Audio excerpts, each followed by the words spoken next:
I'll be asking some questions to Chatgpt about Muhammad and getting the answers. The first question I'm going to ask is, how did Muhammad treat women?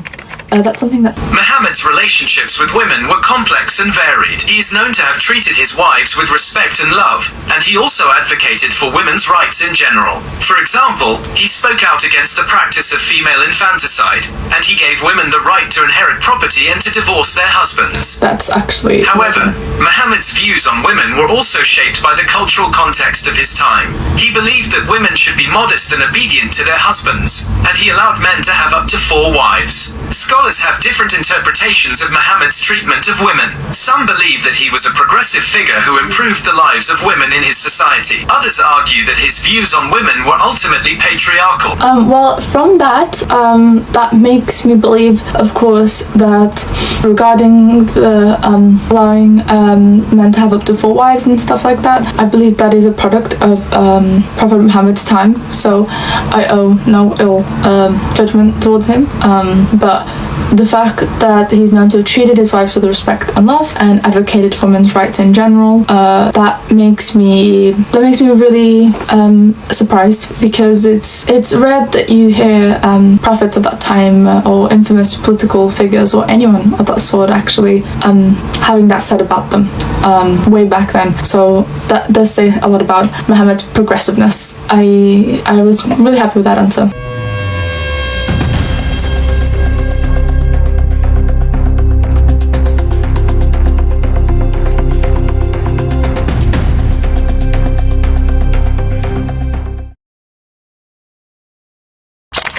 Muhammad treat women. The treatment of women by the Prophet Muhammad is a subject of considerable historical and religious significance, and interpretations can widely vary based on cultural, sectarian and scholarly perspectives. Here are some key points regarding how Muhammad is traditionally understood to have treated women based on Islamic texts and historical accounts. In the context of pre-Islamic Arabia, women often faced significant socio-economic disadvantages and had limited rights. Many practices such as female infanticide were prevalent, and Muhammad's teachings aimed to reform these practices and improve the status of women. Well, that is good. That is what you would expect of a holy man of God, because as a Christian, I believe that we were created equally. Muhammad's rights granted by Islam, Muhammad emphasised the spiritual equality of men and women, stating that both would be rewarded for their deeds. That's good. That's how it should be. Women were granted rights to inherit property, engage in business and make decisions about their own lives, which were significant advances at the time. The Quran contains verses that advocate the respectful treatment of women and their rights. Gosh, Afghanistan don't seem to have got the memo, do they? Right, marriage and family.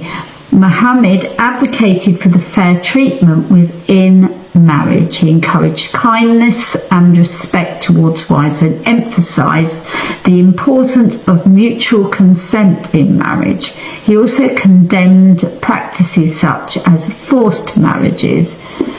Muhammad is reported to have said a woman should not be married without her consent. Absolutely. So, role models. Muhammad's first wife, Khadija, was a successful businesswoman, and their partnership is often highlighted as a model of mutual respect and support. So again, Afghanistan really haven't got the memo, have they? Social justice. Muhammad's teachings included advocacy for the protection of women's rights, especially widows and orphans, and he condemned the abuse and mistreatment of women. Women were encouraged to participate in various social, economic and religious activities. as they should. Diverse interpretations. Interpretations of Muhammad's teachings and practices can vary significantly across different cultures and sects within Islam. Some contemporary discussions focus on how these teachings are applied in modern context, while some may argue that Muhammad's teachings support gender equality. Others point to cultural practices that may contradict these principles. So the message that I'm getting is that Muhammad actually preached equality to men. That what Muhammad appears to be saying is that women should be treated equally and that they should be consulted and they should be treated as partners. That's a good thing in my book. Nothing negative so far that I could perceive as negative. It seems that Muhammad overall was very devoted to his loved ones and followers, and he made a really big difference during the time he was alive and after. Who is the greatest man in history? I'm sure a lot of Muslims would agree that it's Prophet Muhammad, but we'll see what Chatgpt says. It says that depends on how you define greatest. Are you thinking of terms of moral influence, leadership, innovation, or something else? Some of the most widely recognized figures include Jesus Christ, Prophet Muhammad, Gautama Buddha, Albert Einstein, Leonardo da Vinci, Mahatma Gandhi, Isaac Newton, and Alexander the Great. Now, from one of the suggested questions, I really want to ask, who's the most influential person of all time? I feel like... That's a great question. It's tough to say who the most influential person of all time is, because influence can be measured in so many ways. Some people might say it's Jesus Christ, whose teachings have shaped the lives of billions of people around the world for over 2,000 years. Others might argue for Muhammad, the founder of Islam, whose teachings have also had a profound impact on the world. There are so many other people who could be considered for this title, like Buddha, Confucius, Plato, Aristotle, Einstein, Gandhi, and Martin Luther King Jr. All of these people have had a huge impact on the world in different ways. Ultimately, it's up to each individual to decide who they believe is... That is actually insane. I feel like before this, I didn't know much about Muhammad at all. And I didn't even know that Muhammad is so influential that it's at the top, and I didn't know that a lot of people think that Muhammad is more influential than Jesus Christ. That is actually putting it into perspective. I feel like before this I didn't know much about Muhammad, but now I'm very curious, to say the least. Very, very curious. My next question is, why did Muhammad believe he was sent by God? According to Islamic belief, Muhammad believed he was sent by God because he received divine revelations through the angel Gabriel again, experiencing visions and hearing a voice while in seclusion in the cave of Hira, which communicated the message of monotheism and the Quran, solidifying his conviction that he was a prophet chosen by Allah to guide humanity. So that's interesting. So as a Christian, I see that Jesus was God incarnate. I can completely accept that Muhammad was a prophet. So he believes that he was sent by God because he had divine revelations from the angel Gabriel. The angel Gabriel really gets about, and don't they have all the fun jobs. I'm now going to ask it one last question of, did Muhammad ever lie? And we'll see what he has to say about that. No, Prophet Muhammad was known for his honesty and truthfulness. Even before he became the prophet, he was widely respected in Mecca and was given the titles Al-Sadiq, the truthful, and Al-Amin, the trustworthy. Evidence of his truthfulness is reputation before prophethood. Even his enemy acknowledged his honesty. Quranic testimony. The Quran strongly condemns lying, in quotation marks, and who is more unjust than one who invents a lie about Allah. And the Quran 693. His personal character. So yeah, in conclusion, he was known for his truth, so he didn't lie. Yeah, very interesting.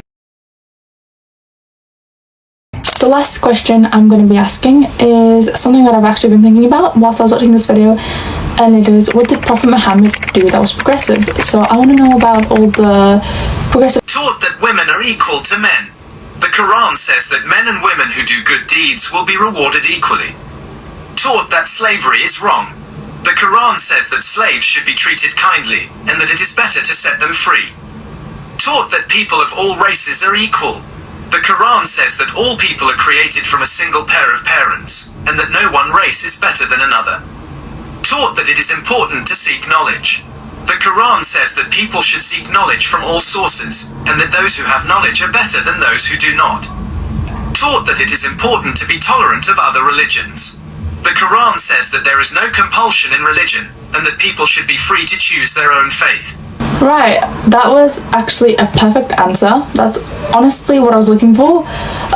Regarding what he taught about women, I think it's amazing, and I actually looked into this a little bit more myself just now, and it seems he was a big advocate for women also being able to divorce husbands and other basic rights that we have now that at the time not a lot of people spoke out about. Not that I've ever known. Muhammad is the first prophet or speaker that I've ever heard basically advocate for that. That is really the first time, so I'm really shocked. And also something else that stood out to me was that he said that it's important to be tolerant of other religions. That's so important, and it's so peaceful to hear that. That we all are just from the same, we're all from the same egg essentially, and we should just treat each other with love and respect. I've loved that answer. And everything, honestly, everything about it, slavery, that they should be set free.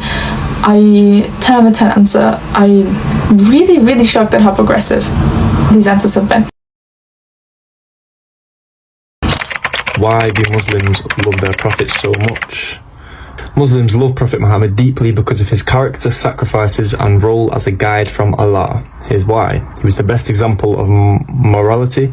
That's kind of what he went through in the speech that he did at the end. He brought the final revelation. He endured hardship for others. He showed love and mercy to everyone. His teaching transformed society. Loving him is a part of faith. The Prophet said, "No one you truly believe until I am more beloved to him than his parents, children and all people." In conclusion, Muslims love Muhammad, and he's not just a historical figure, but he's a role model.